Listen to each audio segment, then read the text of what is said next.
And welcome back to more Paper Mario.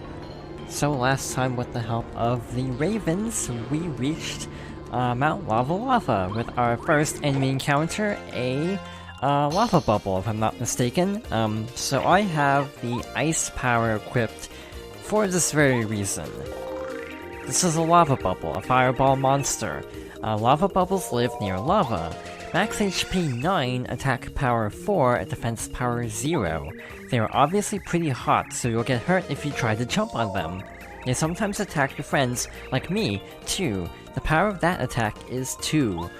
Because of their fiery nature, they fear snow and water. You might also remember I stocked up on a few snowman doll items, because fire is weak to ice and water, and thus, to speed things up, we're just gonna use this to do 6 damage, so a little bit more than normal. So that attacks the partner, which is actually good in this case, because we can easily finish off this fight like so. 8 damage, and it only has how many HP? 9? So pretty effective. So yeah, if you have ice power, definitely make sure to have it equipped for this area.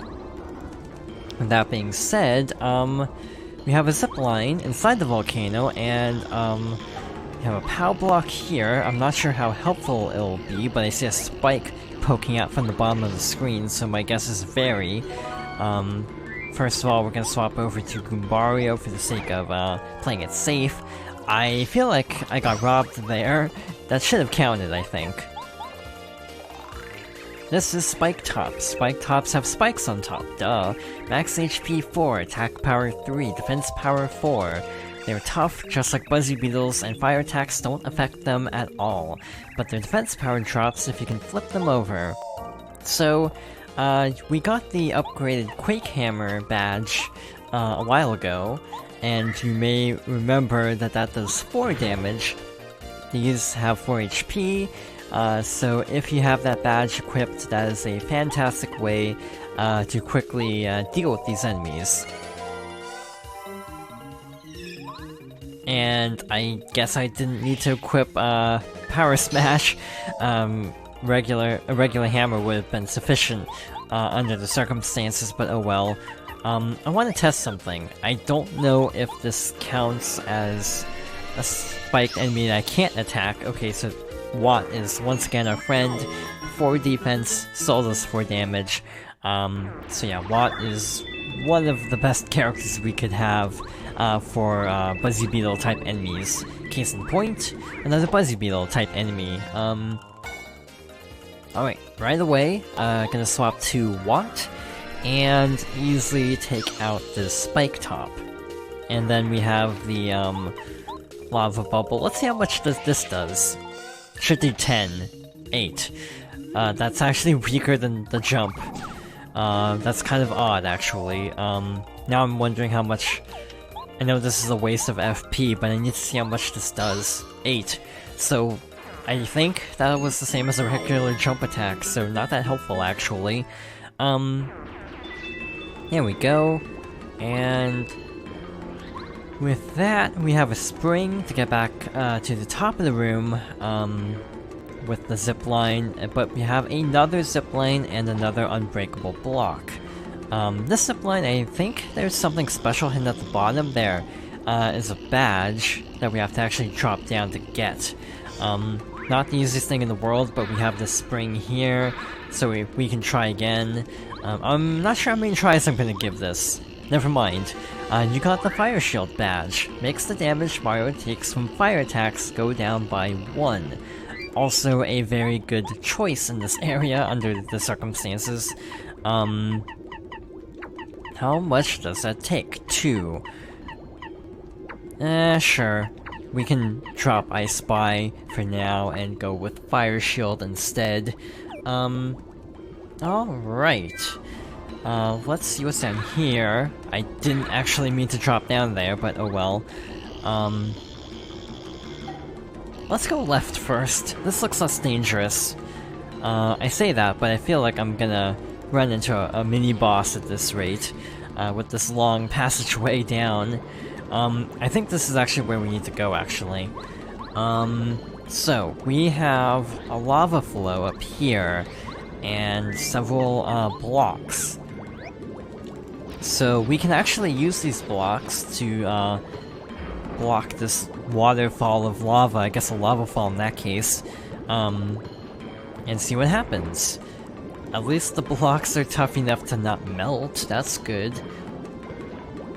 Overall, it's kind of a fascinating pattern I'm finding with this playthrough, where I'm like, I'm really worried about this area because of past playthroughs giving me trouble, and then like with the Yoshi Kids, I found it pretty easily because I looked it up in advance where one of the Yoshi Kids was, the one I always have trouble finding, so it actually went by really fast. So yeah, this playthrough I have been really enjoying. Again, I think as much as people talk about Thousand Year Door, this game is still really good, and in some ways I prefer it. Especially now, because I'm realizing, wow, this pacing is actually not bad. Pacing is actually pretty strong, outside of some minor hiccups here and there. This is a red Magic Koopa. He's one of the magicians in the Koopa clan. Snappy red robes, huh? Max HP 11, attack power 3, defense power 0. He can magically increase the attack power of others. Take care of him before you can pump up his companions. I don't know what the best course of action would be here, if I'm being honest. I think... Well, so much for my plan. Also, Zap Tap still works on lava bubbles. I'm glad that this game goes with the traditional name of Lava Bubble and not the original name in the NES version, which was Podoboo, which I'm not sure why they called the enemies that in the original, but oh well. Attack up by 1, that's not terrible. This would actually be a great time for Power Bounce, but I just happen to not have it equipped at the moment. Let's see. Oh, he's just gonna split. Okay. So note to self, if you see a Magic Koopa and you want to experience, you might want to fight that first, because they will run.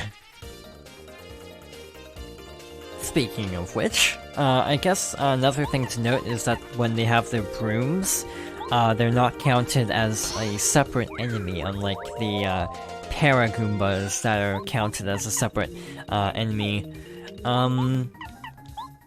In, I think, Thousand Year Door, explosions are really good against fire. I see that is still the case, because that did 7 damage, which is more than normal. Luckily, never mind. I was gonna say, luckily, you know, Bombette won't explode from fire like a normal bomb, but, about that. I'm actually impressed because I don't think I've ever seen that animation before. I'm actually really impressed that they included that. The fact that, you know, getting hit by fire just causes Bombette to shoot up into the sky like that. But yeah, I've really come to appreciate this game through this playthrough. And, with that, we have reached our next power-up. You got the Ultra Hammer. The attack power of Mario's hammer increases. On top of that, you can now destroy metal blocks. Looky here, a metal block. So now we do 6 damage with a fully charged hammer instead of 4 damage. So really good. By the way, you can actually take damage from this. I'm pretty sure speedrunners actually do this on purpose occasionally, to get down to the right amount of HP. I skipped a lot in this other room. I'm gonna go back. But yeah, I'm pretty sure I've seen some runs when, like, if you accidentally pick up health, you can just jump into the lava to get back down to, like, 1 HP. Because speedrunners actually want to be in, like, peril status, because of certain badges that raise your attack in danger or peril, so it, works out well to just stay at, like, 1 HP the whole time. I'm trying to think if that's actually this game or Thousand Year Door. actually. I know one of the games in the English version, it's set up so if you level up, you regain health. But in the original Japanese version, you would only recover health if you like actively healed or something. So like there was one of the games where like because you want to stay in peril status at all times, the English version is basically unviable because you recover health so frequently. Or something like at the end of chapters you regain health, something like that. Again, admittedly, I am not a speedrunner of this game, and I'm just going off of old knowledge from old runs I've seen years ago. I have no clue what the speedrunning scene of these games are like now. Pretty sure they found like one really big thing not that long ago, for Thousand Doors specifically. It's, from what I gather, getting kind of close to 2 hours, at least for like tool assisted. I'm not sure what the real time runs are looking like, but yeah, the tool assisted is like close to 2 hours, which I think was actually deemed kind of disappointing because there was some new big glitch that was found, and people were kind of hopeful that maybe that would bring it down below, but it wasn't quite enough. I'm sure they'll find something someday with how broken this game has become. Both of these, really. That's bad. That's really bad. I could really use a heal block right about now. I'm not playing smart here. I'm gonna try to hold on to my items. I know that's probably a mistake, but let's see how this goes. That's really scary, actually. That was also useless. I could have used a regular hammer attack and been perfectly fine. The enemies in this area hit pretty hard, and have a lot more health than what we've seen before. So yeah, I should probably stop underestimating the difficulty of this. As far as RPGs go, this isn't bad, mind you, but it's definitely, one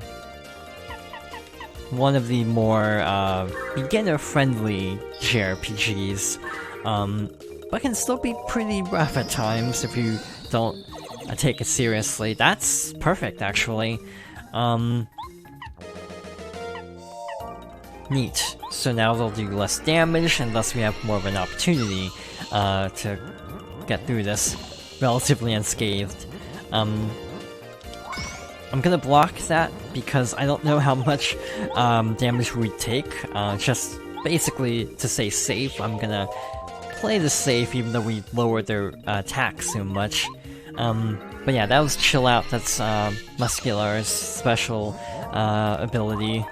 And yeah, we can still get poisoned, so it pays off to try to block these attacks as much as possible, even though we don't really take damage. I will probably try to level up Watt as soon as possible, but the next level up will most likely go to Sushi because of a thing that's coming up pretty soon. We're in a volcano, so you should be expecting something volcanic coming up, and as a result, I might go with Sushi next. Is it this room? There it is. I was like, I could have sworn it was this room, but I couldn't find it.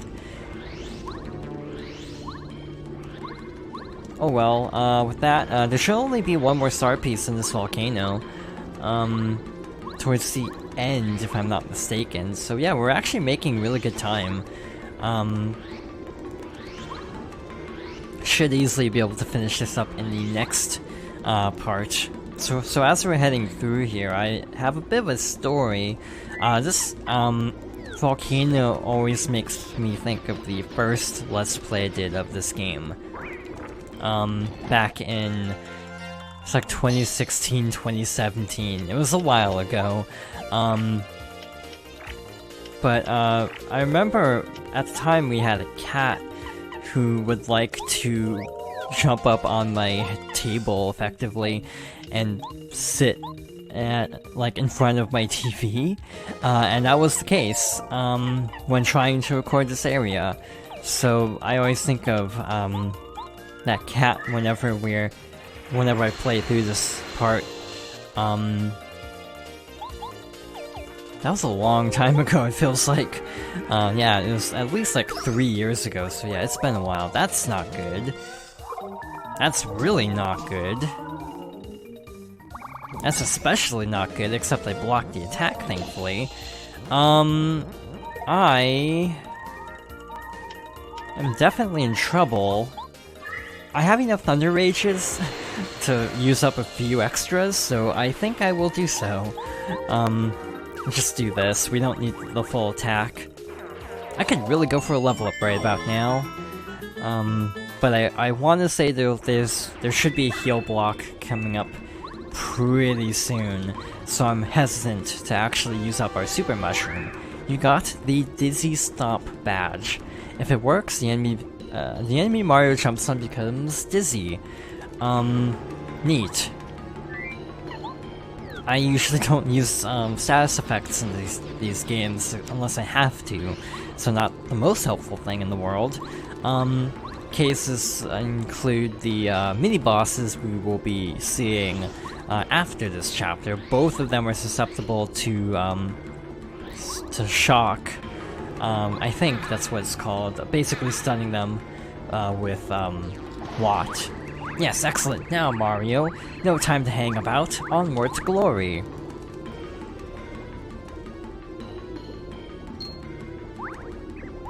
It smells like treasure. Treasure, old boy. Make way. I'm going ahead.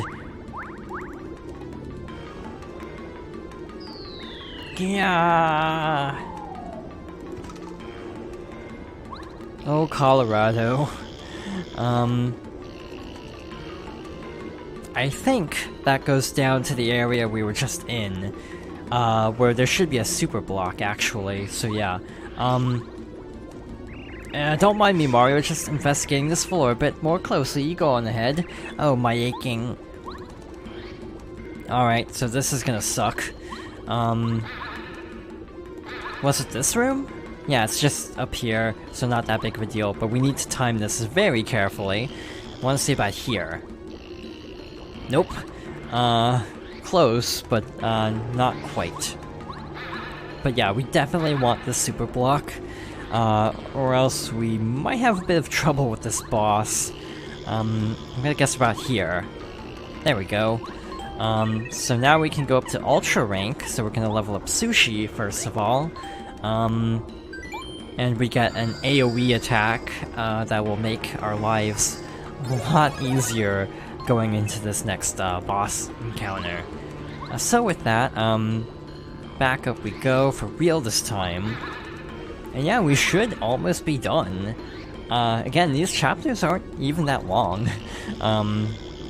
Even the ones that feel like they take a while, I look at the timer I have and it's like, wow, these aren't that bad, actually. Well, that was very easy with Speedy Spin equipped. But with that, we're gonna finish this up next time. So, thank you for watching, and I hope you'll join me next time for more Paper Mario.